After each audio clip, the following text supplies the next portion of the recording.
Voltamos a apresentar Revista Justiça.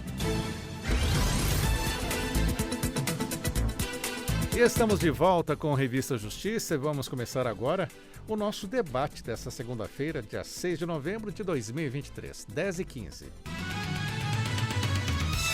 Revista Justiça. Debate. Vamos falar agora sobre o uso indevido da inteligência artificial.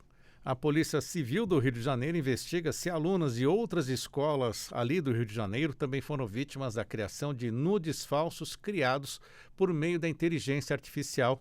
Famílias do Rio de Janeiro, então, estão vivendo esse drama, por causa desse uso criminoso da inteligência artificial. Por isso, estamos recebendo aqui em nossos estúdios para o debate o advogado, mestre em gestão de riscos e inteligência artificial, especialista em direito digital e constitucional e professor universitário, Dr. Frank Ned Santa Cruz. Dr. Frank, seja bem-vindo, bom dia. Bom dia, Sérgio. Bom dia, doutora Mariana. Bom dia aos ouvintes. Obrigado pelo convite. Também está conosco, então, a advogada criminalista, especialista em direito e processo penal, doutora Mariana Dias, bem-vinda, bom dia. Bom dia, Sérgio, bom dia, Frank. É um enorme prazer estar aqui mais uma vez e poder contribuir com esse tema de extrema relevância. Extrema relevância e que nós estamos ficando cada vez mais preocupados, doutor Frank Ned? Isso é só a pontinha do iceberg? Sérgio, de fato é a ponta do iceberg, porque essas inteligências artificiais, cada vez mais com o conjunto de dados disponíveis e o avanço das técnicas de processamento, vão estar dia a dia mais disponível ao usuário leigo. E quando eu digo usuário leigo, é aquele que não tem nenhuma habilidade computacional maior.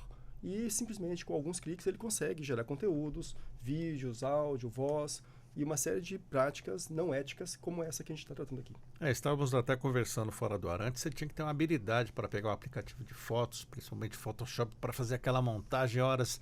Agora não, está tudo muito mais fácil, né, doutora Mariana? Através desse aplicativo Deep Nude, que chama, ele consiste em quê? Usar a inteligência artificial para poder gerar fotos com imagens falsas, Ele consegue ali retirar, por exemplo, a roupa da pessoa e redesenhar o corpo dessa pessoa de uma forma que fique muito natural e que as pessoas acreditem que seja realmente aquela pessoa. E este uso, desse aplicativo não tem nenhuma consequência penal, não, doutora?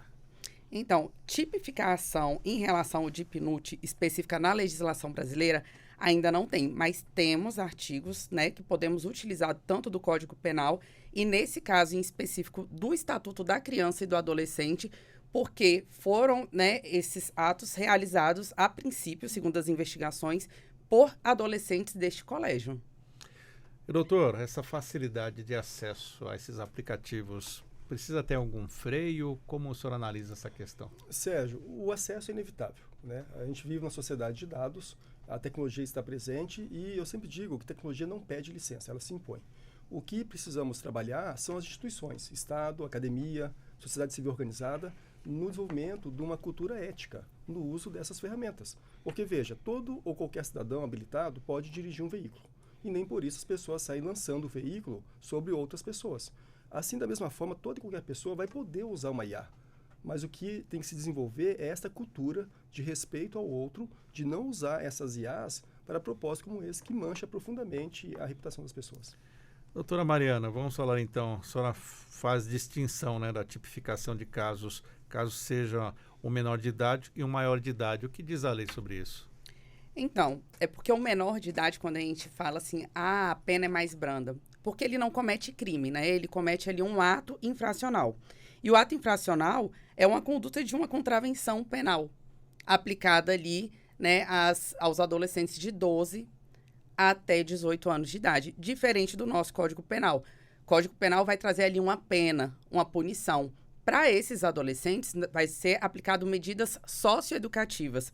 Nesse caso em específico, a tipificação que traz o Código Penal em relação a esse ato, se tivesse sido realizado por um adulto, seria reproduzir ali foto, vídeo ou qualquer meio de conteúdo com cena de nudez ou ato sexual ou ato libidinoso de caráter íntimo e privado sem autorização dos participantes. E a pena seria ali de 6 meses a 1 ano de prisão. Se tratando de adolescente, o Estatuto da Criança e do Adolescente ele vai tipificar lá no artigo 241, a linha C, que a participação de criança ou adolescente em cena de sexo explícito ou pornografia por meio de adulteração, montagem ou modificação de fotografia de vídeo de qualquer outra forma visual, já a pena é de 1 ano a 3 anos. Mas são medidas socioeducativas, não é pena. Se já fosse o maior de idade... Seria pena. Ele iria cumprir a pena, podendo ali ser um regime semiaberto, aberto ou fechado, dependendo ali da folha de antecedentes dessa pessoa que tivesse realizado esse ato. Totalmente diferente da medida socioeducativa aplicada ao menor. Por quê? Porque o caráter dessa pena, não pode nem chamar de pena, mas dessa medida socioeducativa, é um caráter pedagógico.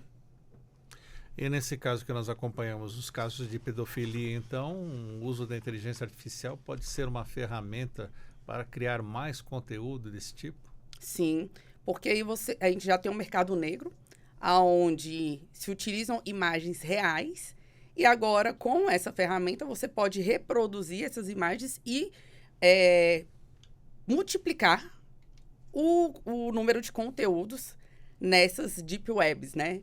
Que é ali o acesso à internet, ele é obscuro. O Dr. Frank, ele pode até explicar melhor, que ele tem, né, toda a autoridade para falar sobre o assunto. Mas, com certeza, a inteligência artificial, ela pode trazer essa proporção maior para a pedofilia. Dr. Frank, por favor, explica para a gente de novo aí o que é a Dark Web, Deep Web, essas variações que nós temos. Sérgio, eu gostaria só de resgatar um ponto que a doutora Mariana falou, favor. Que apesar de ter um caráter socioeducativo, como eu penso que os ouvintes são pais, são famílias, né? A gente não pode esquecer que esse caráter socioeducativo gera um ônus, inclusive um ônus grande para a família e para o menor. Se ele é obrigado, por exemplo, durante 1 ano, a prestar serviço comunitário, dando palestra em escolas públicas do que não fazer na internet, isso é um ônus. Sem esquecer a repercussão civil, onde a família pode ser, então, apenada a ter que indenizar as vítimas em valores expressivos em frente à gravidade do que está sendo cometido. Né? Então, isso é importante que as famílias saibam, no sentido de conversar com os seus menores, orientando, né, no uso ético e correto das tecnologias. Agora, a internet é um mundo imenso e dentro da internet existe o que nós chamamos de Deep Web. A Deep Web é um espaço que não é acessível por meio desses navegadores comuns que nós utilizamos no dia a dia. Você precisa de ferramenta especializada para acessar. E dentro da Deep Web tem um outro universo chamado Darknet.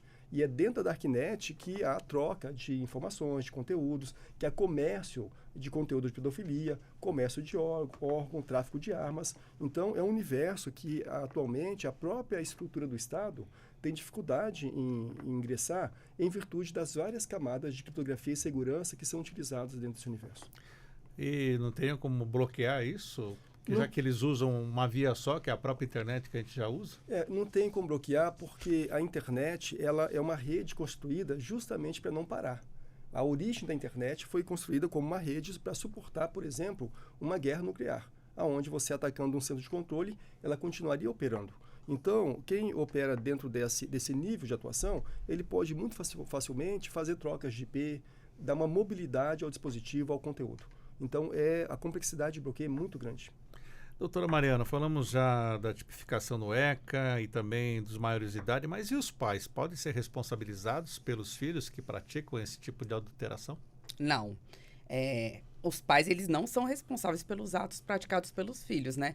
Embora sejam ali crianças ou adolescentes, as medidas, elas são aplicadas a este adolescente. Claro que os pais, eles irão participar de algumas atividades que serão impostas ali por aquele juízo da criança e do adolescente. Quando a gente fala de medida socioeducativa, e aí o doutor até falou, a gente tem várias medidas. Por exemplo, a obrigação de reparar o dano. Esse adolescente, provavelmente ele não se mantém financeiramente. E isso vai acabar atingindo ali quem? O seu pai. Porque se ele tiver que pagar e reparar um dano material, o pai dessa criança vai ter que pagar. Mas a gente tem as medidas de advertência, que ali a gente chama a bronca, né? Vai ter uma audiência ali e o juiz vai falar sobre o ato que essa criança praticou e a conduta. Mas a gente tem as medidas de liberdade assistida, que é o encaminhamento desse adolescente ao seio familiar e escolar comunitário por um período de 6 meses. E tem a participação efetiva da família. Então, assim, a família ela vai estar sempre ligada à aplicação dessa medida socioeducativa, mas não é a responsabilização da família, do pai ou da mãe. É bem curioso isso, né, doutor Franchinetti? Mas temos que trabalhar essa conscientização dos pais para que observem, analisem, acompanhem os filhos para saber o que eles estão fazendo. Mas essa facilidade de ter isso no celular também fica mais difícil para um pai saber, né? Sérgio, o pai não pode se eximir da obrigação de saber por onde o seu filho anda nos meios digitais. Uma obrigação está prevista no Código Civil, né? Toda sorte, o que eu acho importante, talvez, nós colocarmos para os ouvintes, é que no ano passado foi aprovado no Brasil um anexo à BNCC. A BNCC é a Base Nacional Comum Curricular. E agora existe a BNCC da computação.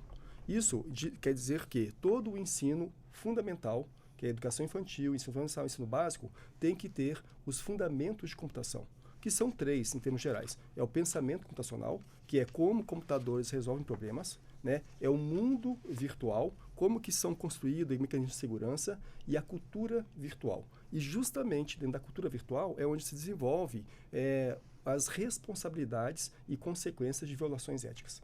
Então, a partir desse momento que foi aprovada a BNCC da computação pelo MEC, as escolas todas do país têm que começar a incluir no seu currículo essas disciplinas. Então, eu penso que esse é um mecanismo importante para poder alertar e gerar uma cultura de uma sociedade de paz e mais responsiva e cuidadosa com o uso das tecnologias. E com isso, então, doutora Mariana, as escolas também passam a ter responsabilidades sobre o que é feito dentro delas ou fora delas, com os alunos dela? Sim, dentro do o que acontece no âmbito escolar é responsabilidade, sim, da escola. Mesmo um aluno que pega um celular e faz uma montagem dentro da escola e fica comprovado que ele estava lá, é isso? Sim, porque, veja bem, no âmbito escolar, o uso de aparelho celular, na verdade, ele é limitado e na maioria das escolas, assim, pelo menos as particulares, até proíbem o uso de aparelho celular. Então, existe uma responsabilização, porque se esse estudante, ele não poderia nem estar ali utilizando um aparelho celular, como é que ele está num período que é um período para ele estar aprendendo, utilizando uma ferramenta para poder cometer um ato infracional dentro do seio ali escolar. E veja bem, nesse caso específico lá do Rio de Janeiro, a aluna, quando ela soube que ela foi vítima, ela soube dentro do colégio, uma colega ligou. E aí ela falou, professor, é uma coisa muito séria, você não pode atender o telefone, você não vai poder resolver isso aqui. Ou seja, demonstra ali que a prática de utilizar o celular no colégio é proibida. Então, se está utilizando, está tendo uma falha. Eu só não trouxe uma outra informação também para a gente fora do ar, que como, pegando um gancho do que eu disse aqui sobre a ponta do iceberg, lá fora o uso também desse tipo de montagem está cada vez maior. Está assim, eu até vi uma pesquisa, né, que foi realizada no ano de 2022 pela empresa Scient, que ela é especializada em segurança digital e ela trouxe que mais de 100 mil mulheres no mundo já foram vítimas do Deep Nudes. E aí a gente pensa que no Brasil, o Deep Nudes, na maioria das suas vezes, as vítimas são mulheres. E aí a gente vê que está sendo reproduzida já o quê? Uma cultura machista que a gente tem aqui no Brasil. E que as crianças e os adolescentes que têm acesso a esse tipo de plataforma utilizam as imagens para poder fazer o quê? Depreciar a imagem da mulher. Então, é uma forma também de violência contra a mulher. Isso só vai crescer, então, doutor Franchinetti? Sérgio, pegando esse ponto que a doutora Mariana falou, esse tipo de violência a gente chama de violência semiótica, né? Porque muitas vezes pensa-se na violência contra a mulher, na violência física, mas a violência verbal, a violência da imagem, a violência emocional, psicológica, são também formas de violência. E a internet, infelizmente, é um caminho, um meio que facilita isso. E a tendência, sim, é crescer, mas, no meu entendimento, a grande ferramenta para nós termos uma sociedade melhor é a questão cultural.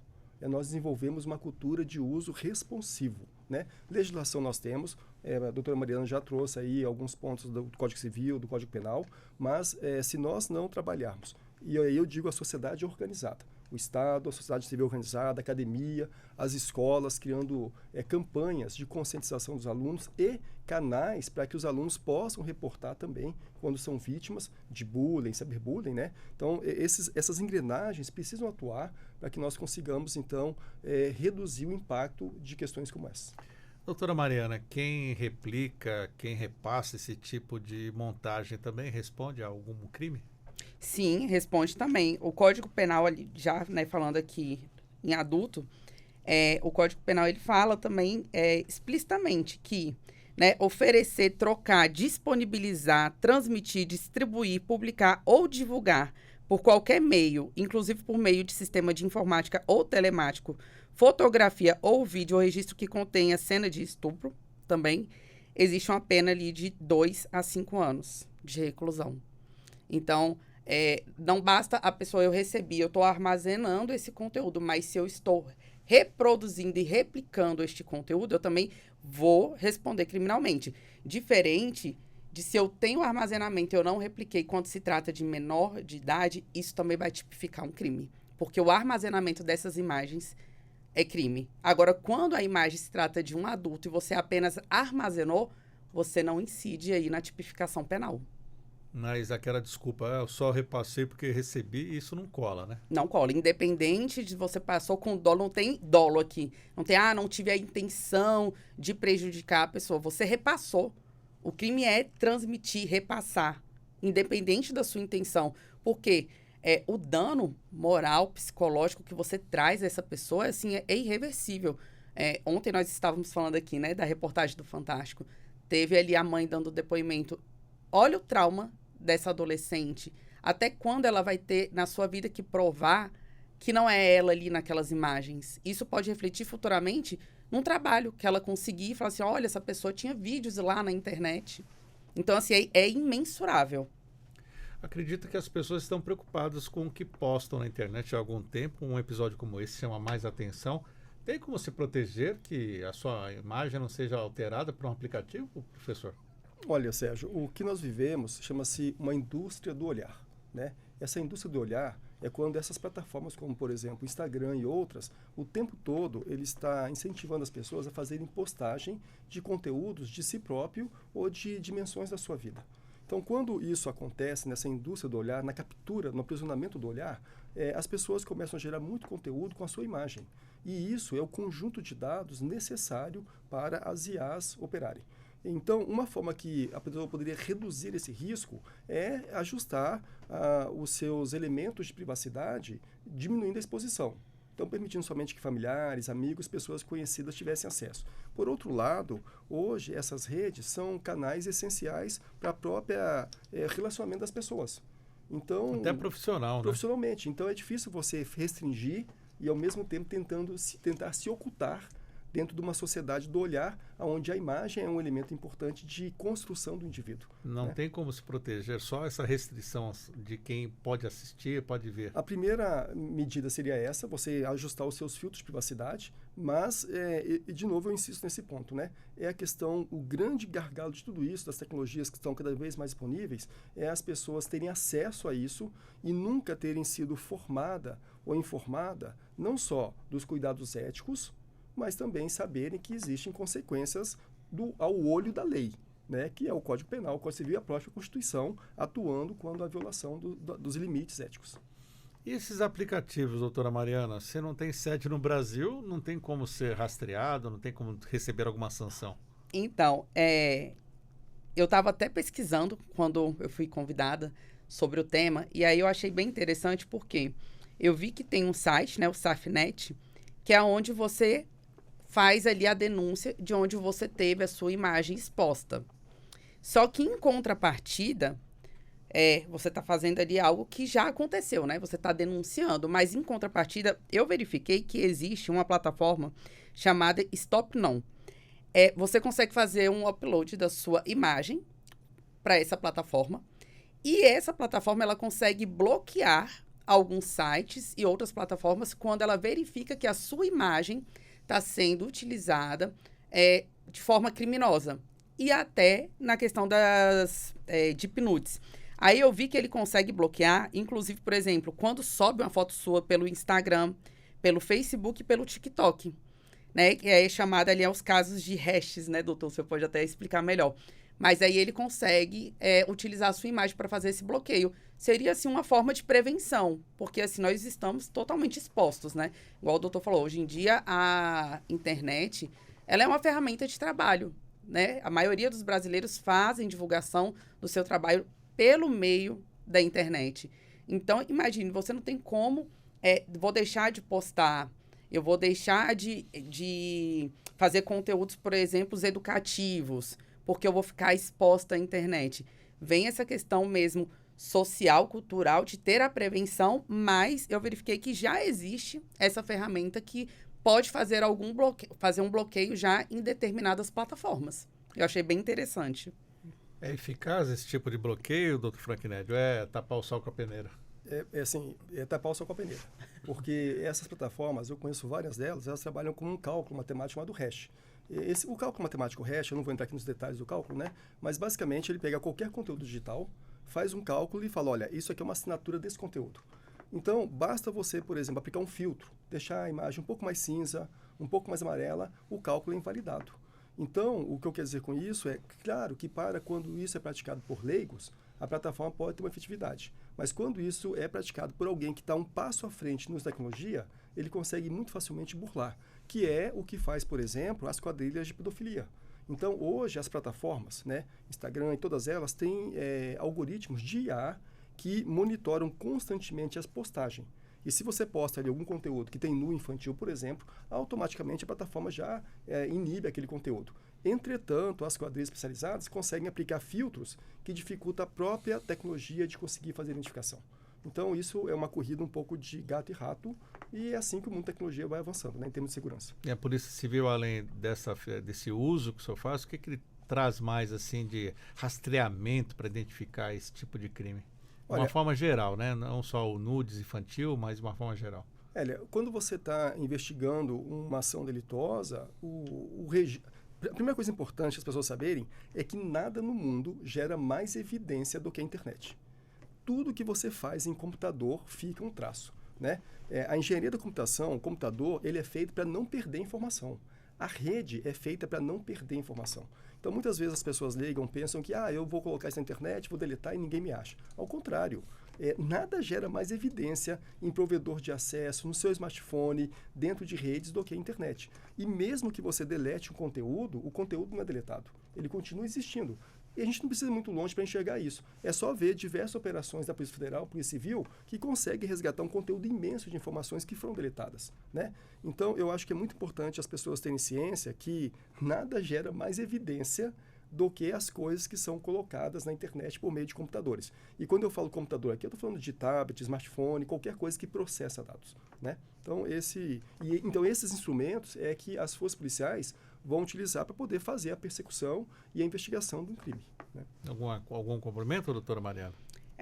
Eu penso, já assim, no caráter punitório, aqui eu fiquei, enquanto o doutor falava, eu fiquei lembrando aqui, nos casos de pedofilia, né, nos Estados Unidos, por exemplo, as pessoas que se envolvem ali em crimes contra crianças e adolescentes, essas pessoas ficam privadas, né, de terem redes sociais, de terem celular.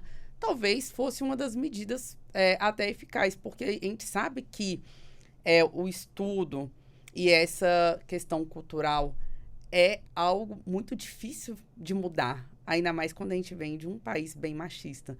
Então, você mudar toda essa cultura, é claro que o trabalho da sociedade, né, dos órgãos e tudo, são importantes, mas eu acho que o caráter punitório, talvez, trazendo de fora o resultado que eles têm lá em relação, fosse, talvez, efetivo. Porque, que nem o doutor falou, tem rastro, mas é tão difícil a gente conseguir ver quando consegue pegar dali de onde que saiu, como que saiu, e o efeito já foi devastador na vida daquela pessoa. Sim. E ainda dentro desse ponto, a pessoa foi vítima de uma foto montada no nudes falso. Como ela deve fazer, então? Como ela deve juntar essas provas e a quem ela recorre? Então, a gente tem as delegacias especializadas, né, em cibernéticos, né, crimes cometidos pela internet. Essa pessoa ela pode pegar ali o link de onde ela teve as suas imagens disponibilizadas, filmar, printar e levar para a autoridade policial, para que a autoridade policial possa fazer as investigações e chegar ali até aquela pessoa. Que nem o doutor falou, deixa rastro. Mas muitas vezes, nesse submundo da internet, eu não sei como é que está hoje, por exemplo, no Distrito Federal, a capacidade da Polícia Civil, nesse âmbito investigatório, de se chegar até essa pessoa. Qual a tecnologia que a nossa polícia tem para chegar até os autores? Doutor, por favor, como é que está a nossa PCDF? O senhor acompanha isso também? Assim, os profissionais de perícia são profissionais extremamente bem capacitados, né? E dispõem de várias ferramentas. O problema não é a capacitação do profissional, é a quantidade de casos. Né? Então, a quantidade de casos é imensa e nem sempre os profissionais que são muito bem capacitados, que têm acesso a ferramentas de ponta, conseguem dar conta de tudo. Agora, eu tenho um contraponto à questão da doutora Mariana, porque eu praticamente sou contra o Estado punidor. Não estou dizendo que não deve se aplicar a lei, mas nós precisamos, até como professor, investir em formação, em cultura, em educação. Porque se punir fosse o caminho, nós não teríamos a segunda ou terceira maior população carcerária do mundo e os Estados Unidos não seria a primeira maior população carcerária do mundo. E o nosso sistema penal, já dito pelo próprio CNJ, é um sistema falho. Então, você vai pegar, por exemplo, um garoto, e não estou dizendo que ele não deva receber o rigor da lei, ou mesmo, né, e colocar dentro de um sistema falho. A pessoa vai sair de lá pior do que entrou. Então, eu tenho algumas ressalvas quanto a essa visão de Estado punidor. Eu acho que o Estado, e até para o Estado é muito fácil querer punir. O Estado tem a obrigação de investir em informação, em educação. Por exemplo, esse programa aqui na Rádio Justiça, dentro do Auto Justiça, é de vital importância. Porque ele está gerando o quê? Conhecimento, senso crítico, informação, olhar crítico em relação ao mundo. Então, ações como essa, quando você traz uma pauta como essa, e quando o Estado se compromete com isso, né, eu acho que é o caminho que pode ser um pouco mais lento, mas uma sociedade se constrói de passo a passo. Né? Então, eu tenho essa visão em relação a esse ponto. Alguma réplica? Sim, não. Só para deixar claro aqui para o doutor Frank, eu sou extremamente garantista, doutor. Quando eu digo em caráter punitório, porque, assim, o uso da ferramenta, eu não digo caráter punitório físico da pessoa, a restrição da liberdade, mas eu digo ali o acesso à internet, né? O acesso ao aparelho, ao dispositivo eletrônico, como forma ali de reter essa pessoa o contato, que é o meio físico que ela poderia estar reproduzindo esse tipo de crime. Porque é muito complicado exatamente, a sociedade, ela caminha aos passos e pequenos. E aí você faz um paralelo com a violência doméstica. O quanto nós evoluímos em questão de didáticas em colégios, palestras, assim, a gente está vendo que a sociedade está evoluindo muito, mas ainda assim é pouco para o que tem acontecido. Então, eu acredito que investir, sim, na sociedade, para que essas pessoas, principalmente as crianças e adolescentes, de berço já comecem a ter, né, a noção da importância da tecnologia, do uso que a tecnologia pode trazer para o nosso bem e também dos malefícios que ela pode causar, mas sem ter um caráter punitório, porque esse caráter punitório, para mim, seria um caráter até educacional. Olha, você tem o uso da ferramenta disponível, você tem que usar com consciência e tudo mais. Se você usar a ferramenta para fazer o mal, por exemplo, você vai ficar ali proibido de usar o dispositivo. Qualquer plataforma você não vai conseguir se cadastrar, o número do seu telefone não vai ser cadastrado por tantos meses. Porque, infelizmente, às vezes, a pessoa ela só entende quando é retirado. E isso a gente está falando ainda da criança e do adolescente, porque essa pessoa ela ainda está sendo formada na sociedade. Quando a gente se fala em adulto, já é mais difícil. Mas quem é as pessoas que estão utilizando muito hoje? São as crianças e os adolescentes.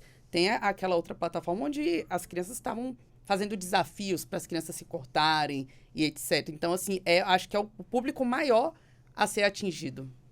Isso reitera a necessidade dos pais acompanharem seus filhos. Mas, voltando ao ponto de fazer prova, né, para procurar os órgãos, a justiça, o que o senhor orienta, então, o nosso amigo ouvinte, a nossa amiga ouvinte que passa por essa situação e descobre que uma foto dela está ali modificada? Sérgio, antes de tratar esse tema, eu queria só trazer um ponto que talvez nós estamos deixando passar aqui, que é a responsabilidade das plataformas. Porque essas plataformas, elas são o grande meio de coleta de dados. Assim como os aplicativos. Exatamente. Quando eu falo plataforma e aplicativo, esse universo todo, né? Eles são o grande meio de impulsionamento de conteúdos legítimos e também conteúdos ilegítimos, né? Então, essas plataformas, elas precisam ser responsabilizadas também e aprimorar os seus mecanismos de preservação de evidência. Porque, veja, uma plataforma, ela mostra quantos likes você recebeu, quantas curtidas, quantas vezes compartilharam, mas se ela sabe quem curtiu, quem compartilhou, quem acessou, ela consegue guardar a evidência do IP, do usuário.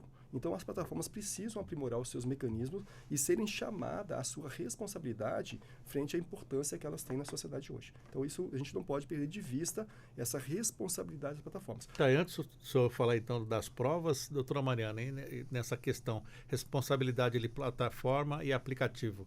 Como eu já disse aqui, muitas delas nem estão aqui no nosso país. Como é que fica? Pois é, enquanto o doutor estava falando aqui, eu estou pensando em relação ao WhatsApp, né?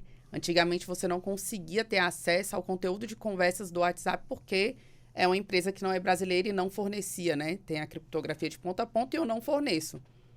Hoje, a gente já percebe que a polícia consegue sim as informações com o WhatsApp, né? Já tem uma reciprocidade com o Brasil em fornecer as informações. E talvez fosse o caso até de criar uma legislação brasileira, porque assim, se está tendo um produto que é de fora do Brasil, utilizado no Brasil, e isso está trazendo reflexo para o Brasil, por que não a legislação para punir essas empresas? Porque essas empresas, que o doutor falou, ela tem total capacidade de ter todas as informações desses dados. A gente vê o Discovery, né? Quando aconteceu o caso... Do chat Discord. Discord.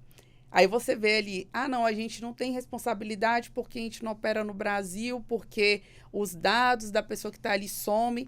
Não, essa plataforma, ela tem sim. Ela tem todo um HD ali, né? Que coleta todas as informações. E aí a legislação brasileira, ela tem que ser mais enfática. Porque com o WhatsApp, hoje a gente já tem conseguido. Por que não vai conseguir com essas outras plataformas? Doutor. O ponto que a doutora Mariana fala é importante, porque, veja, o ano passado, o Brasil assinou a Convenção de Budapeste. A Convenção de Budapeste é uma convenção internacional de investigação de crimes cibernéticos, onde os países, então, podem trocar informações por meio de certos protocolos. O fato é que, hoje, essa convenção ela está mais direcionada aos grandes crimes transnacionais, tráfico de armas, de drogas, de pessoas que acontecem na internet. Então, essa questão de uma visão global legislativa é importante. E uma ferramenta para isso pode ser a própria ONU.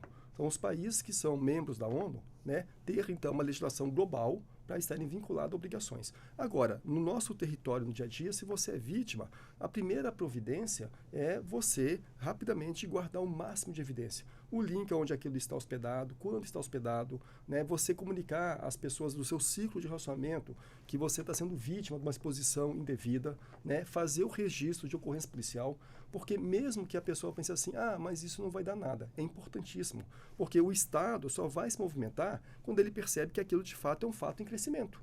Então, é importante fazer o registro de que você está sendo vítima para que o Estado, por meio de números, perceba que ele precisa adotar ações urgentes naquela questão. Né? Inteligência artificial, doutor, além do nudes falsos, chega um pouquinho mais, você vai perto, por favor.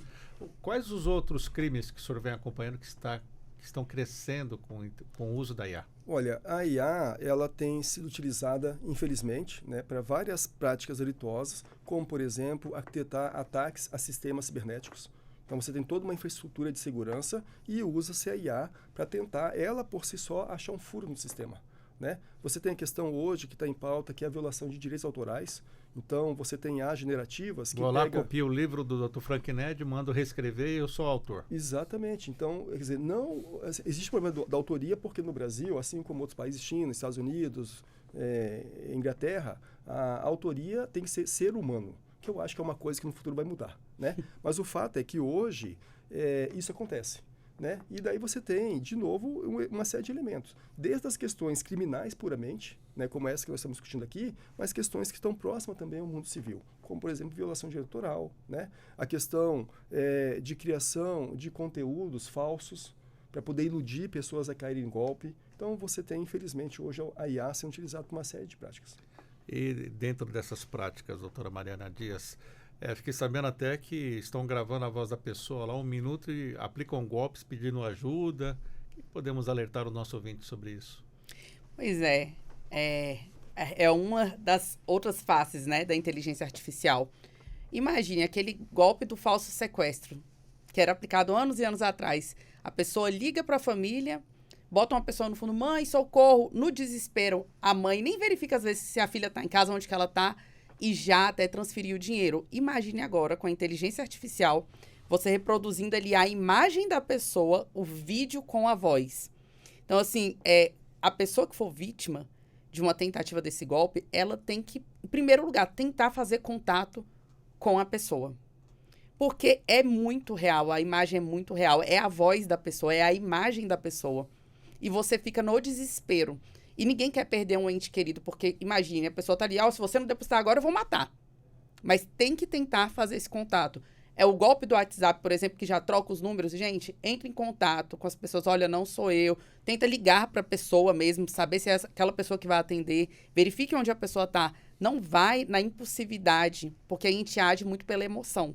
Tem que tentar ter um mínimo de racionalidade para não cair nesse tipo de golpe.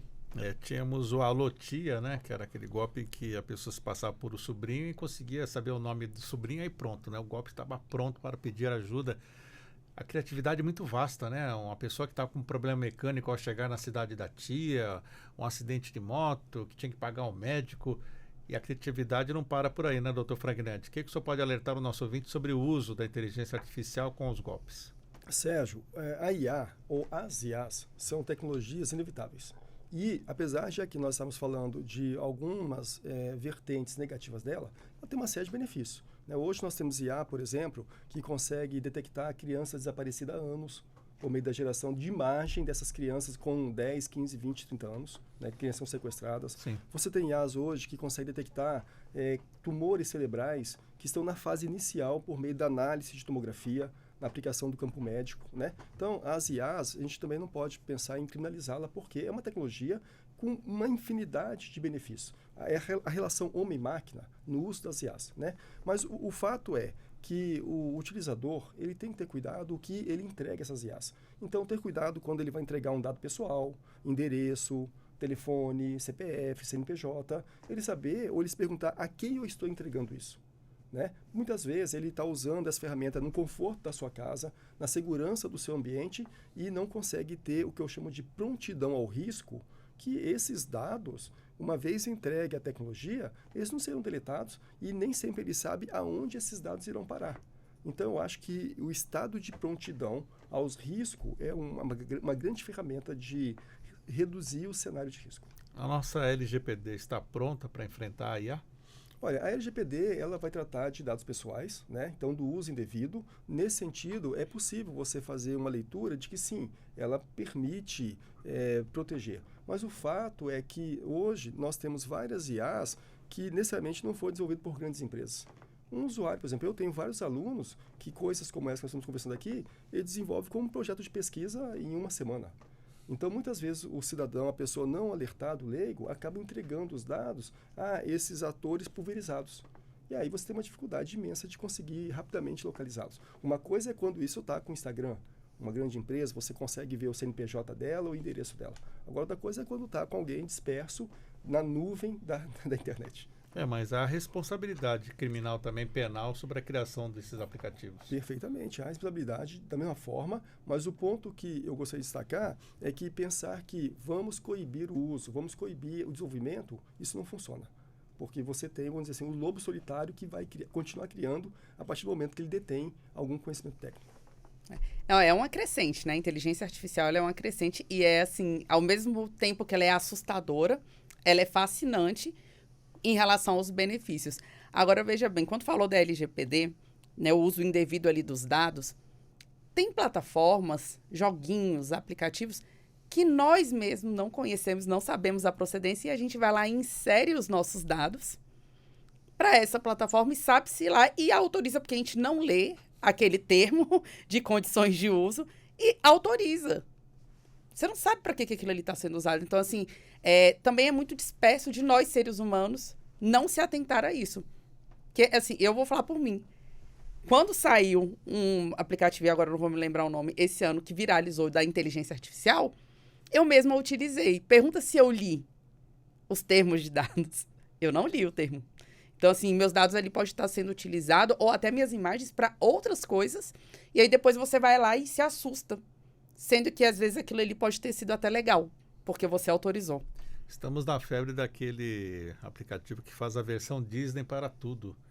As pessoas que se colocam ali, enviam suas imagens para essa modificação, também estão sujeitas a algum tipo de golpe? Porque são dados pessoais, né?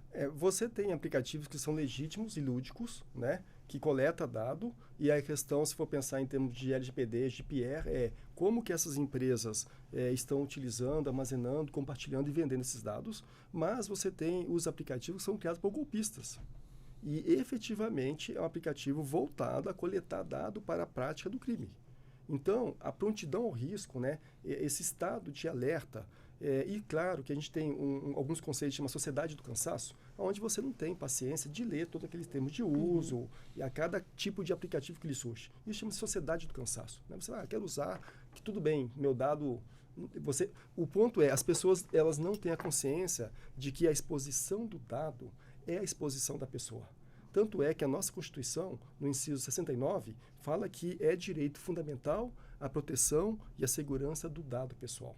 Isso é um direito fundamental no Brasil hoje. Então, cabe às pessoas perceberem que dado pessoal, proteger dado pessoal é proteger a pessoa. Temos essa proteção, mas como bem a senhora disse, né, para ler todos aqueles termos, as pessoas não sabem. Muitas vezes deve ter coisa que nem está no termo, mas como não lê, também eles fazem uso do jeito que querem das imagens. Sim, e assim, é que nem a gente falou, não tem a paciência de ler. Às vezes até quem vai, não, vou ler aqui, mas não entende qual que é o termo, não é claro. E aí você fica vulnerável.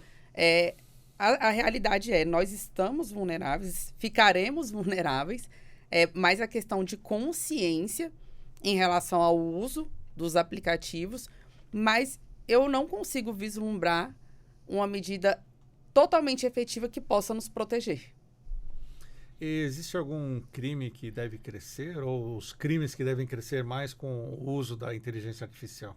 Olha, os crimes de fraude, né? Hoje nós temos várias fraudes que são infelizmente praticadas utilizando IA, né? Os crimes contra direitos da imagem, como esse que aqui estamos conversando, violação de direitos autorais. Hoje nós temos as IA generativas, né, que trabalham com prompt, que são treinados, o modelo é treinado a partir de dados na internet, na Wikipédia, nesse mundo todo, e que nem sempre atribui a titularidade ao autor original. É uma questão ética que está em plena discussão nesse momento. Então, esses usos desvirtuados, né, a tendência é crescer. Mas eu sou otimista de que, e assim é a história do direito, né? À medida que essas coisas vão acontecendo, estamos aqui nós discutindo sobre isso, pensando sobre esse tema, o Estado, a sociedade também vai se aprimorando e enfrentando essas questões. Vamos para uma última pergunta, já agradecendo e as considerações finais da advogada criminalista, especialista em Direito e Processo Penal, doutora Mariana Dias. Qual o conselho final que a senhora deixa aí para os nossos ouvintes sobre o uso dessa inteligência artificial? Que nós, né, usuários, possamos usar com consciência e enxergar que a inteligência artificial ela veio também para somar e tem os malefícios, mas use o aplicativo com consciência, que os pais fiscalizem os celulares dos seus filhos, quais aplicativos que eles estão usando.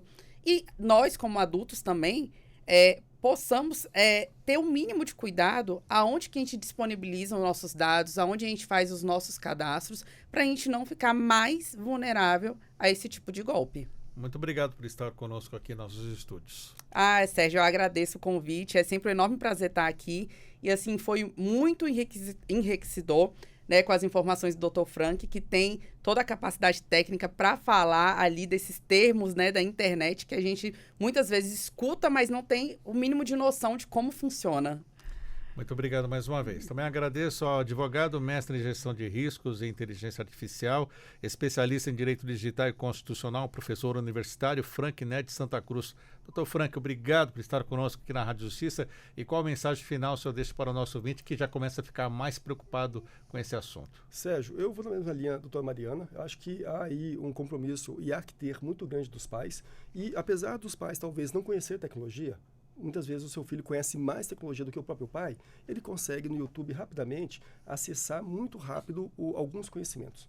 Então, conversar com as crianças, orientar, né, falar do respeito ao uso desses conteúdos. As escolas terem programas de formação, né, eu acho que isso são mecanismos muito eficientes da construção de uma sociedade melhor. Agradeço o convite, doutora Mariana, obrigado, e uma excelente semana aos ouvintes. Doutora Mariana, rapidinho, vem uma pergunta aqui. Recebi o material assim, desse tipo, um nudes falso, alguma coisa desse tipo. Eu não posso armazenar, não posso repassar, mas posso denunciar? Pode e deve, né? Procure a autoridade policial, Hoje aqui no Distrito Federal a gente já consegue registrar as ocorrências online, às vezes a pessoa não quer se expor, não quer ir à delegacia, mas fala, olha, recebi esse conteúdo, você pode inclusive gerar o anexo nessa ocorrência e manda para a autoridade policial investigar o caso. Tá certo. Muito obrigado aos nossos convidados. Lembrando que essa entrevista foi transmitida pelo YouTube ao vivo aqui pela Rádio Justiça e também vai estar disponível em separado para você assistir quando quiser.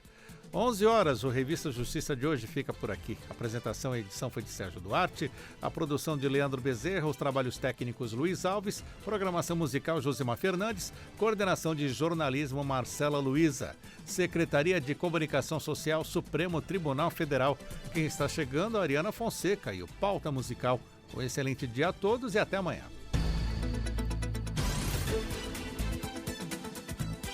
A Rádio Justiça apresentou Revista Justiça.